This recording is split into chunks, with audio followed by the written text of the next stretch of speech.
गुरुग्राम के Artemis hospital ने भारत के जाने माने सुप्रसिद्ध डॉक्टरों द्वारा हृदय से संबंधित ज्ञानवर्धक सत्र के साथ विश्व हृदय दिवस मनाया।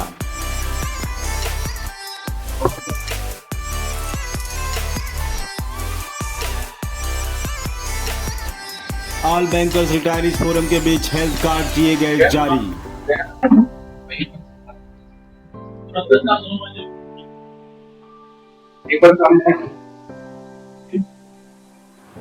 सिर्फ दवाओं और डॉक्टरी सलाह से ही नहीं बल्कि खान पान से भी करना होगा अपने हृदय की सेवा।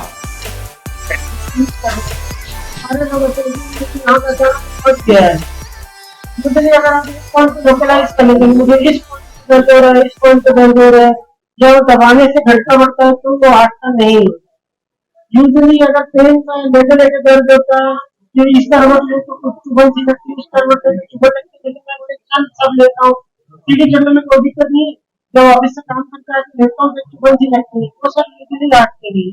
हार्ट का सेंटर ऑफ चेस्ट में लेफ्ट साइड या राइट साइड में अचानक कोई चीज फंस सी गई है, किसी ने वजन रख दिया है, भार रख दिया है, और ये चीज आपको उल्टे हाथ में भी जा सकती है। इसके साथ पसीना आना, घबराहट होना, सांस फूलना, ये तो भी इस तरह से हार्ट का पेन मिलता है।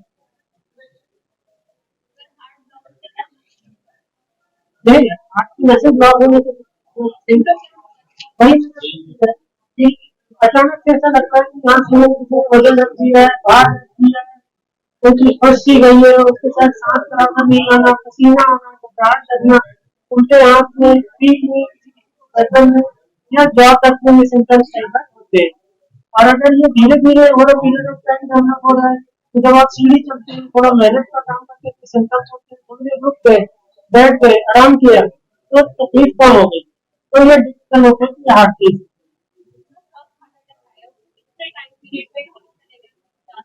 किसी भी हार्ट अटैक में अर्लियर तो बेटर है, चाहे वो फर्स्ट हो सेकेंड हो। जैसे ही ट्रेन हुआ जितनी जल्दी आप हॉस्पिटल पहुंचेंगे उतनी जल्दी ट्रीटमेंट देगा। तो हार्ट अटैक में चीज चलाती है minute, every minute count, minute means muscle, जितने मिनट आप डिले करेंगे उतना हार्ट की मसल और डैमेज हो जाएगी। तो every second, every minute count, earlier तो बेटर।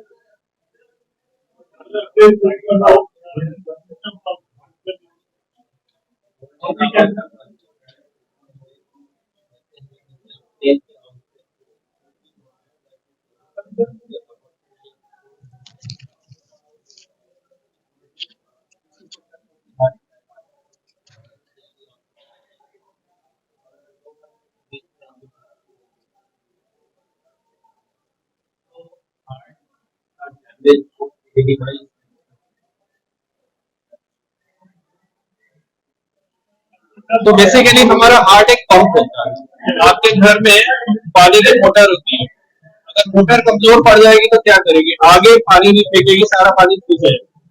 तो जब आपके हार्ट की मोटर कमजोर हो जाती है, हार्ट फैलने लगता है, तो वो ब्लड आगे बॉडी में नहीं जाता है, आपका सर्कुलेशन कम होता है, ब्लड पीछे आपके लंग्स में जाने लगता है।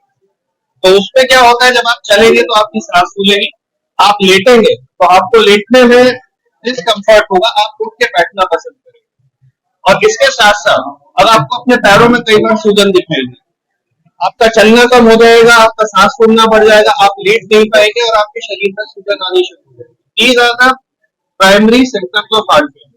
हमारे जो मरीज होते हैं जिनका हार्ट की पंपिंग कम होती है, नॉर्मल पंपिंग 55 से 70% के बीच में होती है, जिनकी पंपिंग 55 से कम होती चली जाती है, उनको हमेशा दवाइयां देने के साथ ये बोलते हैं कि अगर आपको घर पे सोने में परेशानी है, या आपके पैरों में सूजन आने लगे, या आपको चलने पे सांस फूलना पड़े, या आपका वजन गेन होने लगे, इसका मतलब आपके शरीर में फ्लूइड रिटेन हो रहा है, पानी की मात्रा बढ़ रही है, उस समय आप हमें फौरन आके दिखाइए, तब आपकी दवाइयां ऑप्टिमाइज करें।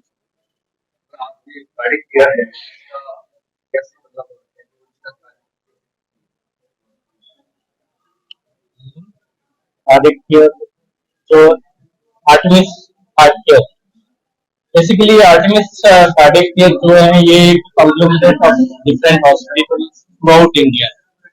ये आर्टिमिस पेरेंट हॉस्पिटल है, हमारे बहुत सारे सैटेलाइट सेंटर है थ्रू आउट इंडिया, जैसे रांची में है, अपना पटना में है, पानीपत में है, लुधियाना में है।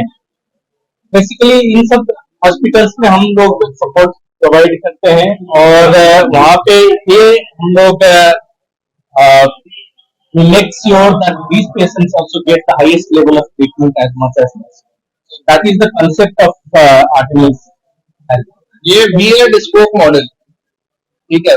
व्हील का जो सेंटर है वो आर्टेमिस, जो स्पोक्स है वो मल्टीपल जगह कैथ लैब्स के साथ एसोसिएशन। जो सिंपल केसेस होते हैं जो वहां पे वो लोग टैकल कर सकते हैं, वो केसेस तो वहीं पे हो जाते हैं। जहां पे लगता है कि वो केसेस वहां की फैसिलिटीज में नहीं हो सकते हैं, तो वो केसेस या तो हम लोग में से कोई वहां जाके उनको ऑपरेट करता है या वो यहाँ पे शिफ्ट हो जाते हैं। दोनों तरह से पेशेंट के लिए बेनिफिशियल होना चाहिए और पेशेंट को बेस्ट केयर मिलनी चाहिए। और इससे एक चीज और हो गई है, हम टेलीमेडिसिन के थ्रू भी अगर वहां पे कोई पेशेंट एडमिट हुआ है तो वहां पे जो डॉक्टर है वो हमसे कनेक्टेड है, हम उनका ईसीजी, उनकी रिपोर्ट्स, उनके एनजीओ, आजकल तो टेक्नोलॉजी का जमाना, व्हाट्सएप पे एनजीओ की वीडियो भेज सकते हैं, वो सारी चीजें देख के उनको एडवाइस कर देते हैं, उनको बता देते हैं। So we all are working in a sync in this wheel and spoke model. Golden heart, सबका हार्ट गोल्डन है, ठीक है। Heart is the only organ जो आपके प्रेगनेंसी के बाद से सबसे पहले काम करना शुरू होता है। It start forming on the 21st day of pregnancy, और उसके बाद से जब तक आपकी आखिरी सांस है तब तक वो चलता जा रहा है। तो गोल्डन हार्ट तो ये हुआ, और एक होता है गोल्डन आर। गोल्डन आर वो होता है जब आपको किसी को हार्ट अटैक हो रहा है, उस समय हमें जितनी जल्दी से जल्दी हम अपने मरीज को वहां पे कैथ लैब में ले जाके उसकी आर्टरी में जो 100% ब्लॉक है उसको खोल सकते। अगर हम अपने मरीज को नहीं ले जा सकते हैं तो लोकल डॉक्टर के पास ले जाके कम से कम खून पतला करने की कुछ दवाएं दे सकते हैं।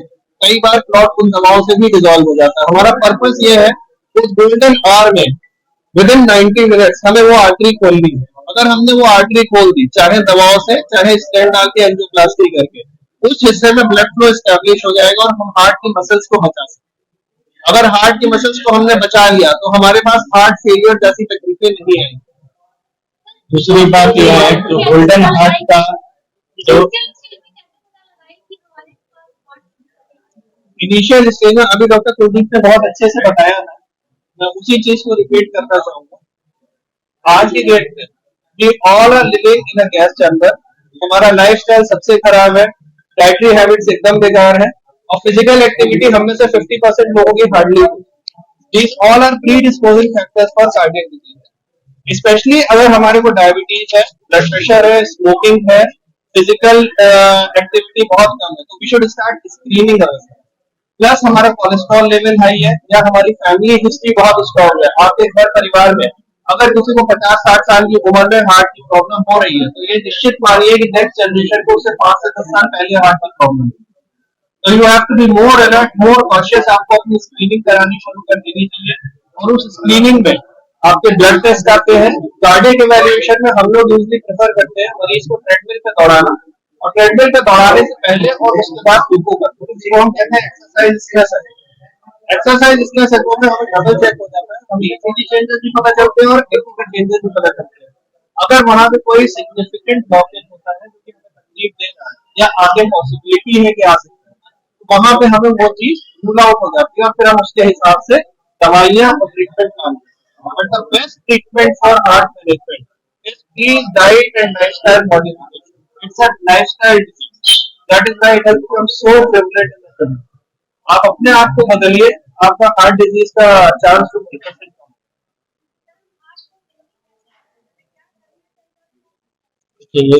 ये बार बार ये डिस्कस हम लोग कर रहे हैं। हार्ट हेल्दी करने के लिए पहले एक एक करके पूछ लीजिए। ऑलरेडी आस्क्ड क्वेश्चंस है।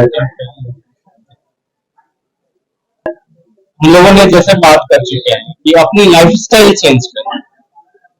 हार्ट डिजीज जो है वो लाइफस्टाइल रिलेटेड, ठीक है। जब तक हम वो चेंज नहीं करेंगे तब तक हम लोग चेंज नहीं कर सकते। स्ट्रेस को कम करनी है दूसरी बात।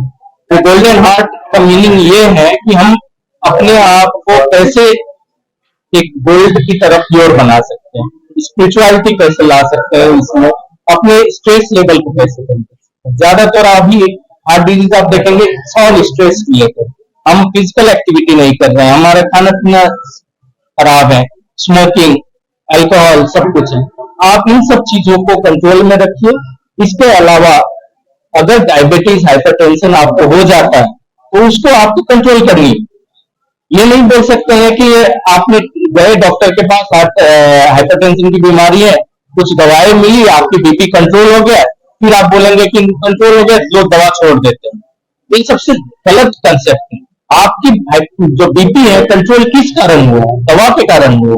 मोमेंट आप उसको छोड़ेंगे फिर से वो बढ़ने वाला है। शुगर किस कारण कंट्रोल हुआ? दवा के कारण कंट्रोल हुआ। आप छोड़ दीजिए फिर से बढ़ रहा है। तो ये सब कंट्रोल में रखना पड़ेगा आपको। एक तरीके से आप बताइए, हमारे पास अभी काफी लोग आ रहे हैं, 30-35 साल के रहते हैं, कॉर्पोरेट लेवल में काम कर रहे हैं, ना डायबिटीज है, ना शुगर है, ना फैमिली हिस्ट्री है, ना स्मोकिंग कर रहे हैं, फिर भी हार्ट अटैक लेके आ रहे हैं। किस लिए आ रहे हैं? Stress. Major concern of there is stress. होता क्या है, घर से दूर रहते हैं मोस्ट ऑफ द पीपल, क्योंकि आजकल वो नहीं रह गया है कि आप कंप्लीट करो काम, पढ़ाई और अपने शहर में जाके काम कर रहे हैं, आप फैमिली के से दूर रह रहे हो। उस दूर में रहने के चक्कर में प्लस जो आपके ऑफिस है कॉर्पोरेट लेवल का, वो स्ट्रेस दोनों कंबाइन होने के चक्कर में जो खराबियां आती हैं वो हार्ट डिजीज की तरह निकल के आती है। तो इन सब चीजों को कंट्रोल करनी है। अभी सबसे ज्यादा क्या है, हम सबको ही भूल चुके हैं, आधुनिकता तो हम भूल ही चुके हैं। Why not?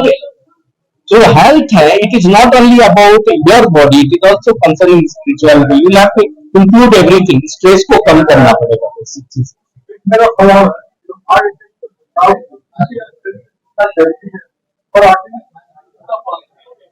तो हार्ट अटैक से बचाव आप सीपीआर ट्रेनिंग से नहीं कर सकते, लेकिन सडन कार्डियक अरेस्ट अगर किसी को होता है तो उसको आप रिवाइव सीपीआर ट्रेनिंग से कर, सीपीआर से। उसके रिगार्डिंग में हमारे पास मैनिक्विन है, यहाँ पे भी आई हुई है कॉर्पोरेट्स में, वहां पे जाके हम उनको डिमोन्स्ट्रेट करते हैं कि सीपीआर कैसे करना है। अगर आप मुझसे पूछे तो मुझे ये लगता है कि जो 9, 10, 11, 12 के बच्चे हैं स्कूल्स में, आपको उस लेवल पे सीपीआर सिखाना शुरू करना चाहिए, क्योंकि वो जो बच्चे हैं अगर उनको आपने सिखा दिया तो आगे के 10-20 साल में आप धीरे धीरे ये सडन कार्डियक अरेस्ट को सडन कार्डियक डेथ बनने से रोक सके। 100% आप पहल कर सकते हैं, ये बहुत अच्छी पहल होगी। अगर आप सोसाइटी में कुछ कंट्रीब्यूट करना चाहते हैं तो ये एक बहुत बड़ा कंट्रीब्यूशन होगा, जिसका इम्पैक्ट आपको अभी नहीं दिखेगा, आज से 5 से 7 साल बाद दिखेगा। जब कहीं आप सुनेंगे कि किसी को अरेस्ट हुआ था, आपने उसको 5 साल पहले सीपीआर की ट्रेनिंग कराई थी और उसकी वजह से उस आदमी ने उसकी जान बचाई।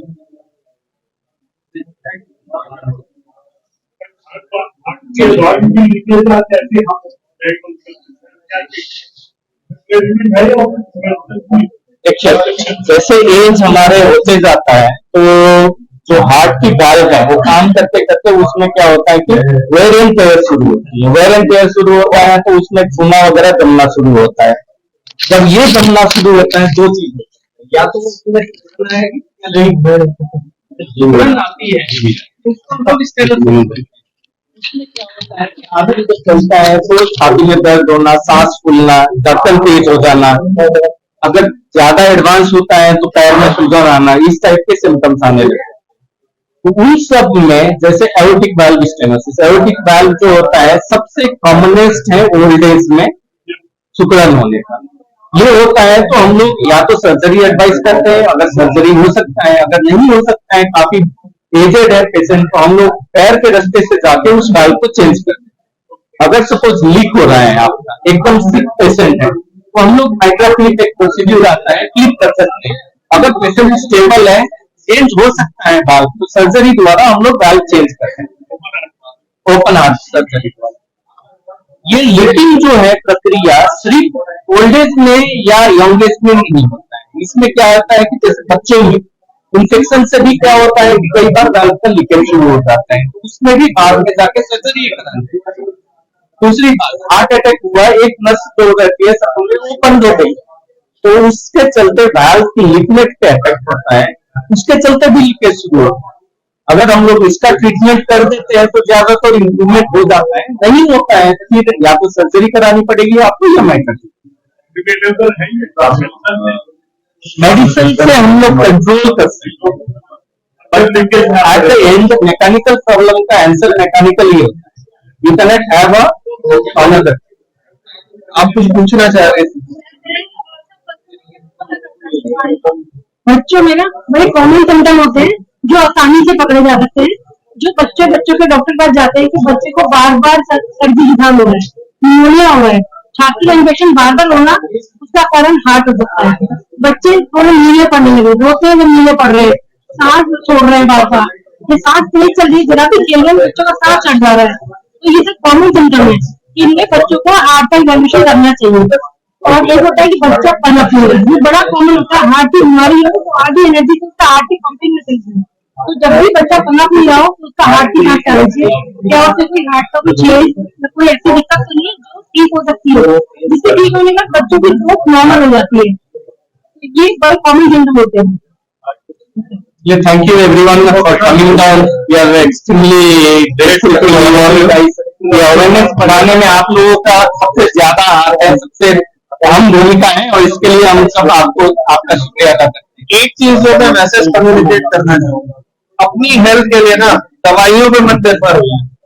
आपकी हेल्थ आपकी जिम्मेदारी है। जब तक आप अपने शरीर के लिए अपनी जिम्मेदारी खुद नहीं लेंगे, आप अपने शरीर की जिम्मेदारी डॉक्टर को देंगे, दवाओं को देंगे, अपने शरीर के लिए खुद जिम्मेदारी नहीं देंगे, पैसे का एफर्ट नहीं डालेंगे, तो हम केवल प्रिवेंशन ही कर पाएंगे या फिर हम डैमेज कंट्रोल कर पाएंगे। हम डैमेज कंट्रोल ही करते हैं, ठीक है। अपने शरीर की जिम्मेदारी आप लोग खुद लीजिए और अपने शरीर का बचाव भी आप लोग खुद करिए। Thank you. Thank you.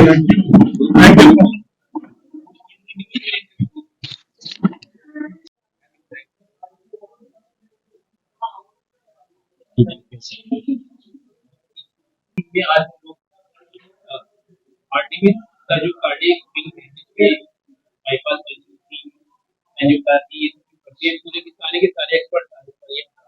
इसमें बच्चों के हार्ट की सर्जरी भी है, एडल्ट कार्डियक सर्जरी भी है, सभी प्रोसीजर जो कि यूनिक प्रोसीजर होता है उसके एक्सपर्ट भी हैं, ईपी के एक्सपर्ट भी हैं और एंजियोप्लास्टी के एक्सपर्ट भी हैं। वो सब आज आपको आज बताएंगे कि हम लोगों ने आर्टिमिस में लेटेस्ट क्या है और अवेयर करेंगे कि किस तरह से हम इस चीज से बच सकते हैं। तो सबसे पहले सिर्फ इंट्रोडक्शन से, उसके बाद वन बाय वन हम लोग अपने बारे में बताएंगे। सर, मेरा नाम डॉक्टर सुशांत श्रीवास्तव है। मैं कार्डियक सर्जन हूँ, हार्ट के ऑपरेशन करता हूँ। हार्ट के ऑपरेशन हार्ट की उन जटिल बीमारियों के लिए किया जाता है जिनमें दूसरे ट्रीटमेंट के तरीके, तो जैसे अगर किसी को मल्टीपल आर्टरीज में ब्लॉकेज तो उसके लिए हम बाईपास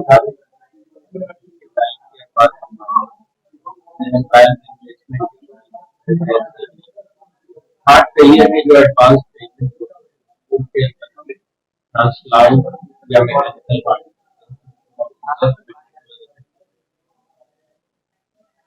एक बताने की बात ये है कि मरीज यह पूछता है कि मैं बाईपास जाऊंगा,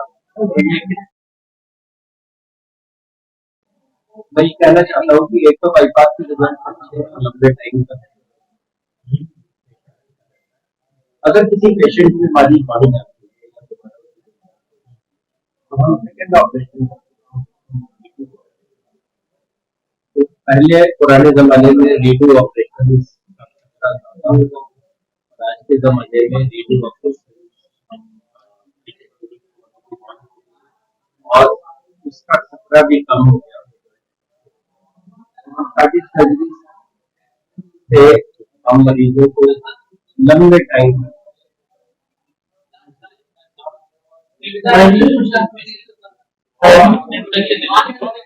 मेरा नाम डॉक्टर कुलदीप बरोड़ा है। मैं chief cancer senior consultant unit head cardiology इस वर्ड एड्रेस में मैं आप लोगों को बस एक मैसेज कम्युनिकेट करना चाहूंगा। हम अधिकतर देखते हैं कि पेशेंट हेल्थ पैकेज में ईसीजी या इको कराते हैं, अगर वो नॉर्मल है तो वो सोचते हैं कि उनके हार्ट में कोई ब्लॉकिंग नहीं है। ये थोड़ा मिसकंसेप्शन है। ईसीजी और इको नॉर्मल आ सकता है, अगर किसी का इनफेक्ट बाईपास होना हो उसका भी ईसीजी और इको नॉर्मल रहते हैं। तो बेस्ट केस नॉन इन्वेजिव जो किया जा रहा है जिससे हमें पता लगता है ब्लॉकिंग है कि नहीं, दैट इज स्ट्रेस टेस्ट, जिससे हमें पता लगता है। इनफैक्ट हार्ट अटैक के पेशेंट में 20% हार्ट अटैक के पेशेंट में ईसीजी नॉर्मल हो सकता है। जब patient first time chest pain और हार्ट अटैक से हमारे पास आता है तब भी 20% पेशेंट में पहला ईसीजी नॉर्मल आ सकता है। कई बार हम दोबारा ईसीजी करते हैं तो उसमें हार्ट अटैक पता लगता है।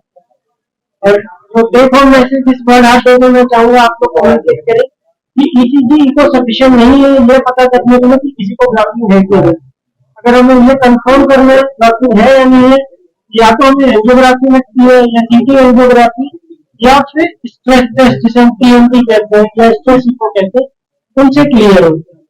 ऑफकोर्स इमरजेंसी डिपार्टमेंट में हम स्ट्रेस टेस्ट नहीं कर सकते, तब हमारे अलग टेस्ट होते हैं। बट इलेक्टिवली कोई चलता फिरता आदमी अगर कंफर्म करना चाहता है कि मेरा हार्ट फिटनेस कैसी है, तो प्लेन ईसीजी इको सफिशिएंट नहीं है, उसको स्ट्रेस टेस्ट कराना है। Thank you. मेरा नाम डॉक्टर अमित कुमार चौरसिया है। मैं यहाँ पे senior consultant cardiology, unit chief, chief path lab और chief of structural heart disease हूँ। बेसिकली जब हम स्ट्रक्चरल हार्ट डिजीज बोलते हैं तो हार्ट की नस छोड़ के बाकी जितने भी बीमारी है उसको हम लोग देख रहे होते हैं, जैसे कि हार्ट की वाल्व की बीमारी। पहले पुराने टाइम में ये होता था कि सब वाल्व की बीमारी को सर्जरी के द्वारा ही ट्रीटमेंट किया जाता था, मगर अब जो सर्जरी से नहीं हो सकते हैं, एकदम सिक पेशेंट है, उनमें भी वाल्व की सर्जरी किया जा सकता है। और इस प्रोसीड्यूर को हम लोग टैबी और Taber transcatheter aortic valve replacement बोलते हैं।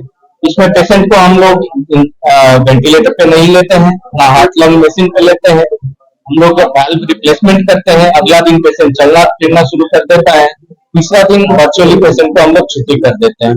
इतना ही नहीं, पहले ये था कि लीक होता हुआ वाल्व में हम लोग का क्या होता था कि वाल्व रिप्लेसमेंट ही एक तरीका होता था। अब हम लोग उस लीक होते हुए वाल्व के जो लीफलेट है उसको क्लिप कर देते हैं और इस प्रोसीड्यूर को माइटर क्लिप बोला करते हैं। तो अभी जो इंटरवेंशन कार्डियोलॉजी है वो काफी एडवांस हो चुका है और इन सब प्रोसीड्यूर के द्वारा पेशेंट को हम लोग ठीक कर सकते हैं।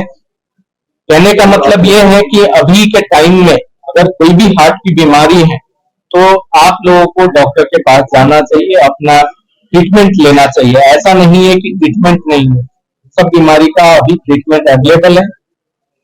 करना क्या है कि हमें वहां जाके अपना इलाज करानी है, यही मैसेज मैं देना चाहता हूँ इस वर्ड हार्ट पे।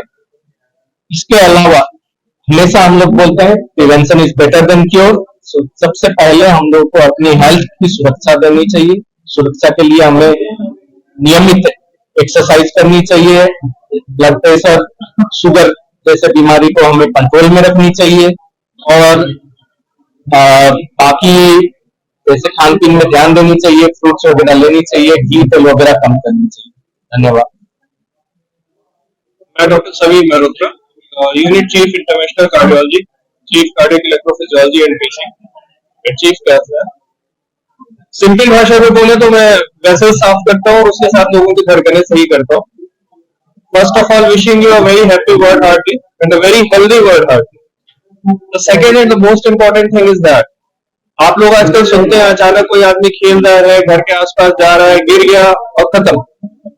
कोविड के बाद से हमारे पास ये जानकारियां, रिपोर्ट्स बहुत आने लगी। इनफैक्ट आप लोग न्यूज में भी कवर कर रहे होंगे कि अचानक चलते चलते कोई आदमी खेलते खेलते या आपके आसपास भी आपने हो सकता है देखा हो, अचानक गिरता है और खत्म हो जाता है।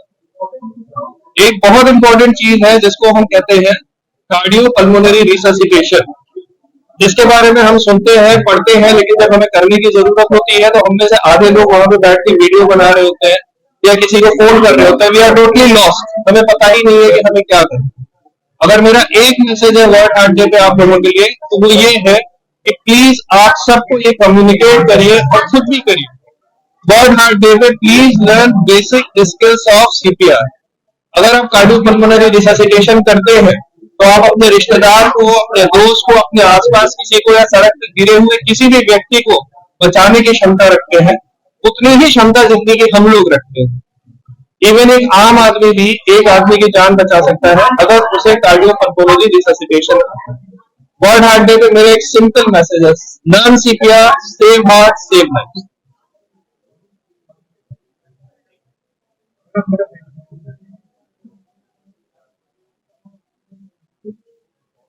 मेरा नाम डॉक्टर निधि राहुल है। मैं पीडियाट्रिक कार्डियोलॉजी, बच्चों के हार्ट की स्पेशलिस्ट हूँ। मैं सिर्फ यही जागरूकता लाना चाहती हूँ कि बच्चों पे बर्थ पे 2 से 3 बच्चों को हार्ट की प्रॉब्लम हो सकती है, जिसमें से 50% को तुरंत जन्म के बाद इलाज की जरूरत पड़ती है। इसलिए सबको को ये जागरूक होना बहुत जरूरी है कि बच्चों में हार्ट की बीमारी हो सकती है और इसका इलाज है। आर्टिमिस हेल्थ फाउंडेशन है जो बच्चों को बहुत सपोर्ट करती है।